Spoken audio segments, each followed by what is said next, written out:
Hi friend, அஸ்ஸலாமு அலைக்கும். மீன் குழம்பு வைக்கும்போது இந்த மாதிரி மீன் குழம்புங்க. தேங்காய் எண்ணெயில் கடுகு, சீரகம், பெருஞ்சீரகம், வெந்தயம் போட்டு நல்லா முருக விடுங்க. முருகினதுக்கு பிறகு தக்காளி, ஒரு பாதி தக்காளிக்காய், சின்ன உள்ளியும் பூண்டும் நல்லா இடித்து போடுங்க. அப்போ தான் மீன் குழம்பு சூப்பராக இருக்கும். சின்ன உள்ளி சரியாக. அதுக்கு பிறகு தாளிப்புக்கு போட்டு கருவேப்பிலை போடுங்க. இந்த மாதிரி செஞ்சு பாருங்கள், சூப்பராக இருக்குது மீன் குழம்பு சரியா. இதுதான் மக்கள் இன்றைக்கி வாங்கிட்டு வந்த மீன் பாருங்கள். இந்த மீன் துண்டு மீன். இப்போது நமக்கு பாருங்க, உங்களுக்கு தேவையான அளவு மிளகாய் பொடி போட்டுக்கோங்க. போட்டு நல்லா கிண்டி விடுங்க.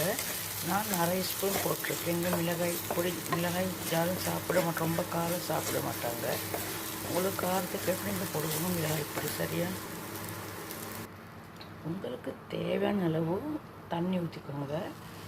அதுக்கு பிறகு மிளகு பொடி, புளி தண்ணி கரைச்சி ஊற்றிக்கோங்க சரியா. இந்த மாதிரி மஞ்சள் பொடி போட்டுக்கோங்க. அவ்வளோ தாங்க. மீன் கறிக்கு அவ்வளோ தான் மீன், வேறு ஒன்றும் மீனை நல்லா கொதிச்சதுக்கு பிறகு மீனை போடுங்க. ஓகே, இந்த மெத்தடில் மீன் குழம்பு வச்சு பாருங்கள். செம்ம சூப்பராக அருமையாக இருக்கும் சரியா. நான் சோல்ட்டெல்லாம் போட்டிருக்கேன் சரியா. சூப்பராக இருக்கும் இந்த மெத்தடில் மீன் குழம்பு வச்சா. இந்த மாதிரி கொதிச்சுட்டு வரும்போது மீன் எடுத்து அதில் ஒவ்வொன்றா போடுங்க சரியா. பார்த்தீங்களா, இவ்வளோ தான் மீன் குழம்பு.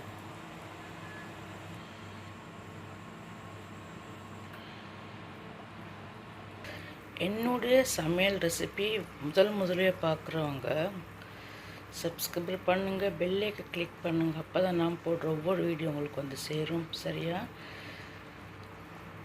மக்களே, கொஞ்சம் நான் போடுற பெரிய வீடியோ பார்த்து கொஞ்சம் சப்போர்ட் பண்ணுங்கள் சரியா. நீங்கள் தேவையில்லாத வீடியோக்கெல்லாம் பார்த்து சப்போர்ட் பண்ணுறீங்க. அது மாதிரி இந்த சின்ன சேனலுக்காக ஒரு சப்போர்ட் கொடுங்க மக்களே, பெரிய உதவியாக இருக்கும்.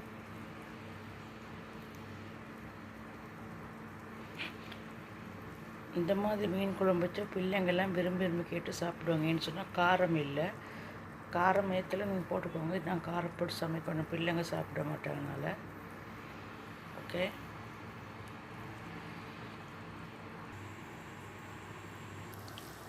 மீன் குழம்புக்கு தேங்காய் பால் தேவைப்பட்டவங்க வேணுமென்று அரைச்சி ஊற்றிக்கலாம்.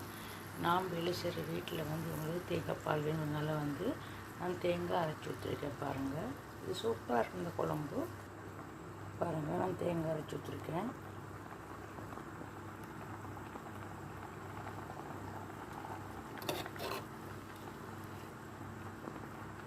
பாறை மீன் குழம்பு, இது பாறை மீன் சரியா.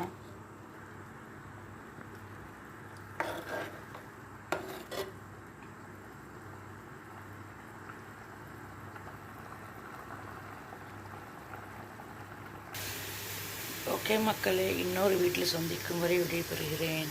டாட்டா பாய் மக்களே. பார்த்துக்கோ, சப்போர்ட் பண்ணுங்கள், வியூஸ் பண்ணி பாருங்கள் சரியா.